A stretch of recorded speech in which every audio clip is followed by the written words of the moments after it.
ካፒታል ማርኬት ይሳካል። እንዳያመልጣችሁ ተሽቀዳድማችሁ ጀምሩት። አመሰግናለሁ። ኢትዮጵያ በይፋ የካፒታል ገበያዋን ጀምራለች።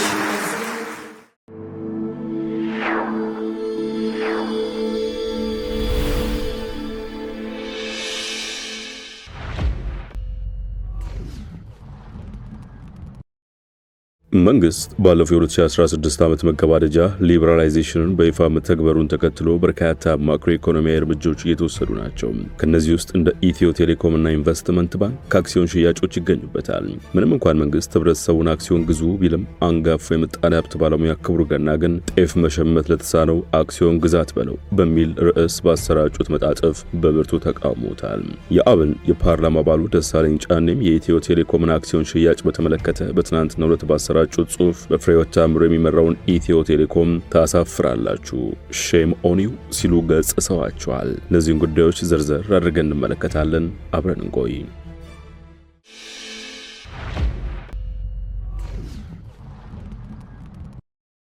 መንግስት ሀገር በቀል የሚለውን ነገር ግን በውል ምዕራብ ዓለም ወለድ ነው የሚባለውን ሊበራላይዜሽንን መተግበር ከጀመረ በኋላ ከሚጠበቁ ጉዳዮች አንደኛው በመንግስት ቁጥጥር ስር የነበሩ ተቋማትን ወደ ግል ይዞታ ማዘዋወር የሚለው ይገኝበታል። ኢትዮ ቴሌኮምም እዚህ ምድብ ውስጥ ይካተታል። በእርግጥ ኢትዮ ቴሌኮም ሳፋሪኮምን ወደ ኢትዮጵያ ገበያ በመቀላቀል አስቀድሞ ገቢራዊ ማድረግ ጀምሯል ለማለት የሚያስደፍር ሲሆን በተመሳሳይ 10% ድርሻን ለኢትዮጵያውያን አቅርብ ያለውና ግዙ ሲል መክረሙም ይታወቃል። ተከትሎ ጠቅላይ ሚኒስትር አብይ አህመድ ወደ ስልጣን ከመጡ ወዲህ ለረጅም ጊዜ በስፍራቸው ከቆዩ ጥቂት ባለስልጣናት መካከል አንዷ የሆኑት ፍሬሕይወት ታምሩ ከ47,000 በላይ ዜጋዎች የተቋማቸውን አክሲዮን መግዛታቸውን በትናንትናው ዕለት ይፋ አድርገዋል። ኩባንያው የአክሲዮን ሽያጩን ላለፉት 121 ቀናት ሲያከናውን እንደቆየ ገልጸው በዚህ ጊዜ ውስጥ 10.7 ሚሊዮን የኩባንያው መደበኛ አክሲዮኖች መሸጣቸውን አስታውቀዋል። አክሲዮኖቹን የገዙት መላ ሀገሪቱ የሚገኙ ዜጎች ብዛት 47,377 መሆናቸውንም ዋና ስራ አስፈጻሚው ገልጸዋል። የአክሲዮን ሽያጩ በኢትዮጵያ ካፒታል ገበያ ባለስልጣን መጽደቅ እንደሚገባው ፍሬሕይወት በዚሁ ማብራሪያቸው ላይ ተናግረዋል። መደበኛ አክሲዮኖች ብዛት 100 ሚሊዮን ሲሆን እያንዳንዳቸው 300 ብር ዋጋ ያላቸው ነበሩ። የኩባንያውን አክሲዮን መግዛት የሚፈልግ ኢትዮጵያዊ እስከ 3333 አክሲዮን ድረስ መግዛት እንደሚችል በወቅቱ ተገልጿል። ኢትዮ ቴሌኮም ለሽያጭ ያቀረበው ዝቅተኛ የአክሲዮን መጠን 33 ነው። ከ3001 እስከ 3333 የሚሆነውን ከፍተኛውን የአክሲዮን መጠን የገዙት 712 ኢንቨስተሮች መሆናቸው ተገልጿል። ከአክሲዮን ግዢዎች መካከል 30,014 የሚሆኑት የገዙት አክሲዮን ከ33 እስከ 100 የሚሆን መጠን ያለው እንደሆነም ትናንት ይፋ ተደርጓል። በዚህም መሰረት ኢትዮ ቴሌኮም ባለፈው ጥቅምት ወር መጀመሪያ ለሽያጭ ካቀረባቸው አክሲዮኖች ውስጥ 89.3 ሚሊዮን ያህሉ እስካሁን አልተሸጡም። የኩባንያው ዋና ስራ አስፈጻሚ የቀሩትን አክሲዮኖች ሽያጭ በሚመለከት ከኢትዮጵያ ኢንቨስትመንት ሆልዲንግስ እና በየደረጃው ካሉ የመንግስት ባለስልጣናትና ውሳኔ ሰጪ አካላቶች ጋር ውይይት እያደረጉ መሆኑን መናገራቸውን ኢትዮጵያ ኢንሳይደር ዘግቧል። ይህ ዘገባ ከተሰራጨ በኋላ ግን የአማራ ብሔራዊ ንቅናቄ አብን የሕዝብ ተወካዮች ምክር ቤት አባሉ ደሳለኝ ጫኔ እጅግ በቁጣ አጭር ጽሑፍ በይፋ የፌስቡክ ገጻቸው ላይ አስፍረዋል። ደሳለኝ ጽሑፋቸውን የሚጀምሩት ኢትዮ ቴሌኮም ለሽያጭ አቅርቦት የነበረው የአክሲዮን ድርሻ የድርጅቱን 10% ሲሆን ይህም 100 ሚሊዮን መደበኛ አክሲዮኖች እንደሆነ መግለጹን በማስታወስ ነው። ለሽያጭ ካቀረበው ከ100 ሚሊዮን አክሲዮን ውስጥ እስካሁን መሸጥ የቻለው 10.7 ሚሊዮን አክሲዮኖችን ከአጠቃላይ የድርጅቱን አክሲዮኖች 1% እንደሆነና በዚህም ማሰባሰብ የተቻለው ጠቅላላ ሀብት 3.2 ቢሊዮን ብር እንደሆነ ማስታወቁን ያመለክታሉ። ከዚያም የራሳቸውን ሂሳባዊ ስሌት ሲያስቀምጡ ስለዚህ ይላሉ። መንግስት የኢትዮ ቴሌኮም ጠቅላላ አክሲዮን ዋጋ የገመተው 300 ቢሊዮን ብር አካባቢ መሆኑን ጠቅሰው በይፋ የባንክ ምንዛሬ ወደ 2.46 ቢሊዮን የአሜሪካን ዶላር ማለት ነው ሲሉ ያትታሉ።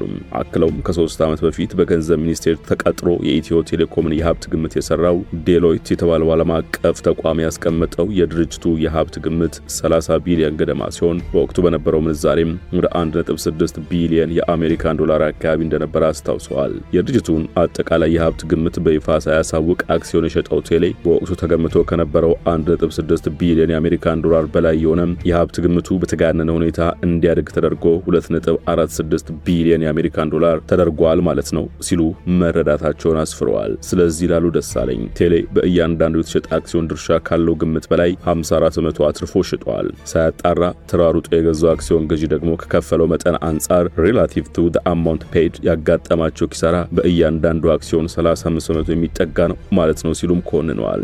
የቴሌና የኢንቨስትመንት ሆልዲንግስ ሰዎች በአሜሪካኖቹ አጠራር ዎል ስትሪት ወልፍስ በሀገር ልጅ ዘውዘው አጠራር ደግሞ የሰንጋ ተራራ ጨላጦች ሆኗል ማለት ነው ይሉና በመጨረሻም የኢትዮ ቴሌኮምና የኢትዮጵያ ኢንቨስትመንት ሆልዲንግስ ባልደረቦችን አሳፋሪዎች ናችሁ ሼም ኦን ዩ ሲሉ ገጽጿቸዋል።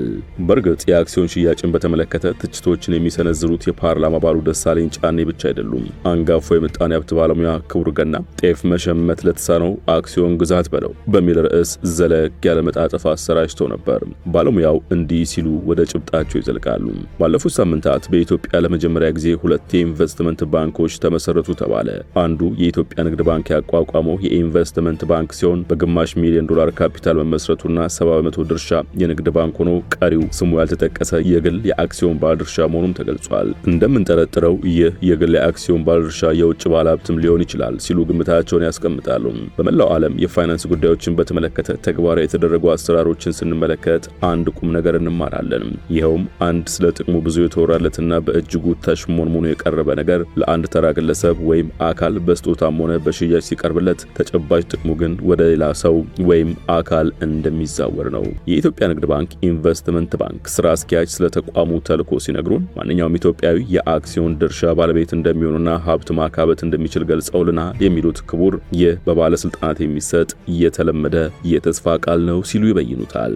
ይህ የተስፋ ቃል አሁን እኛ ልንጀምረው የተዘጋጀንበትን የኢንቨስትመንት ባንክ የሰነደ መዋዕለ ንዋይ ገበያና የካፒታል ገበያ ተግባራዊ ሊያደርጉ ዱብ ሲሉ በነበሩ ናይጄሪያ፣ አርጀንቲናና ግብጽ ሰምቶ ነበር። ተራው ዜጋ አክሲዮን በመግዛት ከአጠቃላዩ የአገሩ ኢኮኖሚ ተጠቃሚ ይሆናል የሚለው የባለ ሀብቶች አባባል በኢኮኖሚክስኛ ከላይ ወደ ታች የተንጠባጠበ ለየአንዳንዱ ባለ አክሲዮን ዜጋ የሚደርስ የሀብት ክፍፍል ይባላል። የኛን ለየት የሚያደርገው ይህ የተስፋ ቃል የሀበሻ ልብስ ለብሶ መቅረቡ ብቻ ነው ሲሉ ያስረዱና የኢትዮጵያን ተጨባጭ ሁኔታ ወደ መቃኘት ይሻገራሉ። ባለሙያው በአሁኑ ወቅት አብዛኛው ኢትዮጵያዊ በእየለቱ ከዋጋ ግሽበት፣ ከግብር ጫናዎች፣ ሰማይ ከነካው የምግብ ዋጋና ከሌሎችም ኢኮኖሚያዊና ማህበራዊ ችግሮች ጋር የማያባራ ግብግብ ላይ በመሆኑ ይህ እንደ ህልም ዓለም በድንግዝግዝ ለሚታይና ከተጨባጭነቱ ይልቅ የተስፋ ዳቦ ለሆነው የአክሲዮን ድርሻ የሚሆን ትርፍ ገንዘብ የለውም። ስለዚህም የውጭ መዋለ ንዋይ ፍሰትን ከሚያበረታታው ከዚህ የተሳሳተ ፖሊሲ በቅርቡ የሚገኘው ውጤት የሀገር ውስጥ አቅምና ሀብት በውጭ ሀብት እንዲደፈጠጥ ሁኔታዎችን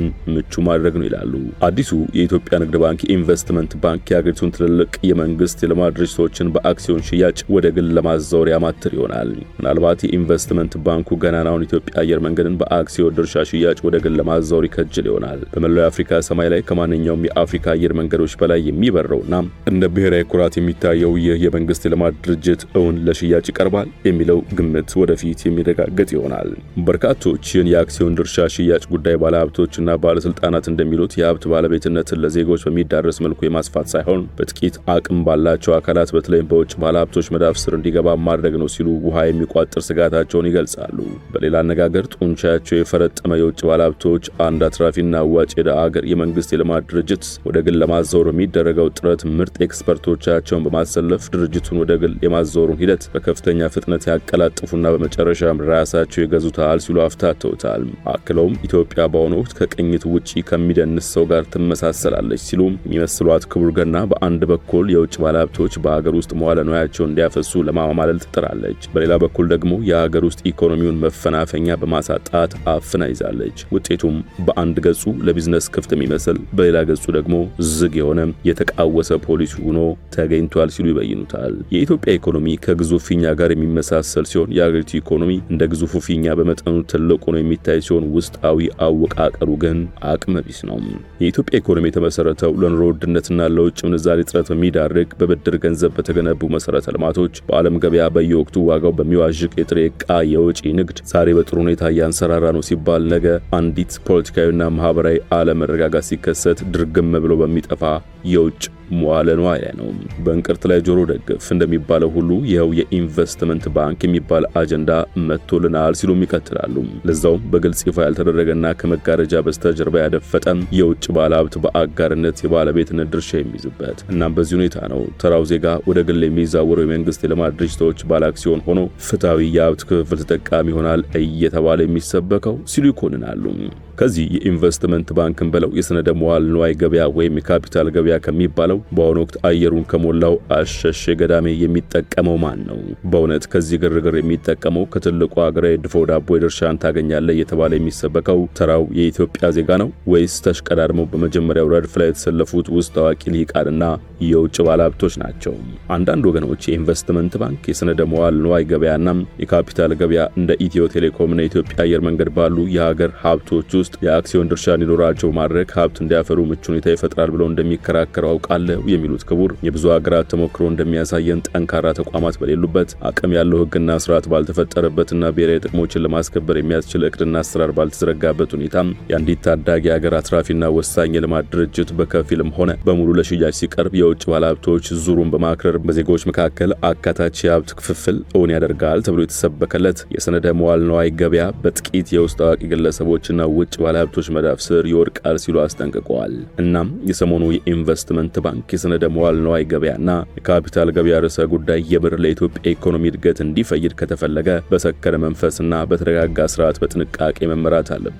ከሁሉም በላይ ግን ይህ ዜጎችን ተጠቃሚ ያደርጋል የተባለው የአክሲዮን ድርሻ ጉዳይ እውነትም አካታችና የዜጎችን ሀብት የማፍራት መብት ለማረጋገጥና የሀገር ሀብት የሆኑ ድርጅቶች በአክሲዮን ድርሻ ወደ ግል ሀብት ሲዛወሩ ተጠቃለው በባዕድ ኪስ እንዳይገቡ ከጅምሩ እስከ ፍጻሜው ጥንቃቄ መደረግ አለበት ማለት ምክረ ሀሳባቸውን አስቀምጠዋል። በኢትዮጵያ እየታየ ያለው አዝማሚያ ግን ከዚህ በእጅጉ የተለየ ነው ይላሉ። አሁን በኢትዮጵያ እየታየ ያለው ቅጥ የሌለው የመንግስት የልማት ድርጅቶችን በአክሲዮን ድርሻ ወደ ግል ባለሀብት ለማዛወር የሚደረገው አስረሽምችው የካዝናችን ቁልፍ ለባዕድ ከመስጠቱም አልፎ ራሱ ካዝናችን ከነነፍሱ ለሌላ ወገን አሳልፎ የመስጠት ያህል ነው ይላሉ። በመጨረሻም ይላሉ ክቡር በመጨረሻም የኢትዮጵያ ንግድ ባንክ አካል የሆነው ኢንቨስትመንት ባንክ ሲመሰረት ብሔራዊ ኢኮኖሚ እድገት ማስመዝገብ በሚል አልባሳት ተሽሞንሞኖ ሊሆን ይችላል። ተሰባሪ ዕቃዎች ላይ የሚጻፈው ማስጠንቀቂያ በጥንቃቄ የያዙት የሚል ጽሑፍ እንዳለው ሁሉ ይህም የኢንቨስትመንት ባንክ በሁለመናው ጥንቃቄን አልፋና ኦሜጋው ሊያደርግ ይገባል። ለምን ማለት ጥሩ ይሉና ይቀጥላሉ።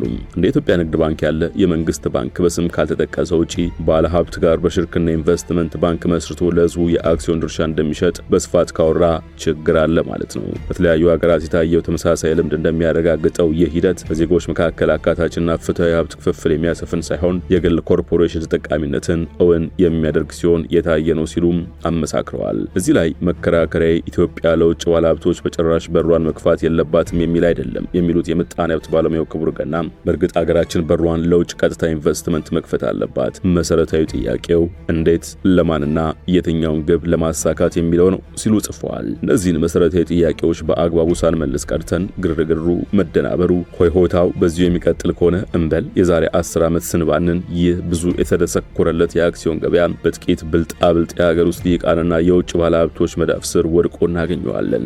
በአሁኑ ወቅት ጤፍ መሸመት የተሳነው ዜጋም የዛሬ 10 ዓመት ባለአክሲዮን ለመሆን ይቀርና ከናካቴው የዕለት ጉርስ የዓመት ልብስ እንዳያጣ ጊዜው ሳይረፍድ ካሁኑ መላ እንምታ። ጤፍ መሸመት ለተሳነው አክሲዮን ግዛ ማለታችንንም በልኩ እናድርገው ሲሉ መጣጥፋቸውን ቋጭተዋል። ውድ የሸገር ታይምስ ተከታታዮች ለዛሬ ያሰናዳንላችሁ ጥንቅር በዚሁ ተቋጭቷል። ስትከታተላችሁን አመሰገንን። ጤና ይስጥልን።